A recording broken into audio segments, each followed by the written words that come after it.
आपने देखिपे आज पगटा केमती पूरा सकाल सकाल भाया पग लगुच कि टाइम बर्तमान है आसी 12टा बजलानी एवं आम शोक उठिल कौन कर जापन सेपटे आमर गोटे पिलाटा तार कौ भावना सहर में हजि क्या उंडालू जना पड़ूनी आपण मैंने देखु गोटे कहतु कौ भावना सहर में क्या उंडालू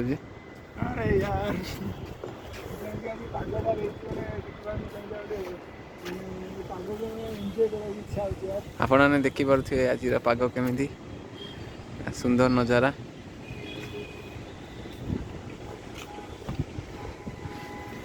तो 12टा बाजला ब्रश ब्रश करके उपरको भल लगुन जना पड़ानी के 12टा बाजीगला जानी तो समस्ते एमती शोई पड़ती कौन कर तो खाली शोया आप कहे भाई आज मैंने काली रात शोती आज 12टा बाजला केमी कौन मैंने पगटा एमती 12टा है जना पड़ूनी कि शोचु कौन कर बेचलर टाइप आज कौन टा खाया कौन हो तले कि छटे कमड़ी छाटिया खाया आम पाखे कौन किसी तो ना कौन अच्छी आम पाखे कौन अच्छी देखिया गोटे कौन करा ना जहाँ थी कौन गोटे बनई खाଇବା आलू भेंडी फेंडी थिला ना कौन थिला काली मगई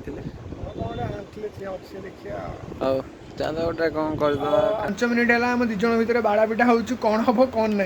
बाकी आम भाई कहे कौन हम आज बहुत कैलकुलेशन बहुत भाविली कौन हम कौन हम भेंडी फाइनाली सांग मैंने आड़ से आसिकी आलू फल कटाकटी करके रेडी कर सारी आम पिजिर तलू गलु खाई आने बाकी से देखा बेलू भी आम पिजिर भी सेम भजा और डाली भात होता से आम भाविलु कि भजा न करने से आम आसिक रूम्रे देखिले आम रूम्रे बेसन किसी से बेसन को आलू भेंडी गोलैकी आम तेल छाणीदेलु बाकी आम छाणिला बेले भावुलु कि बाकी भल लगे बोली बाकी छाणी सारा बहुत ही टेस्ट था बाकी आम खाइले 2 जन।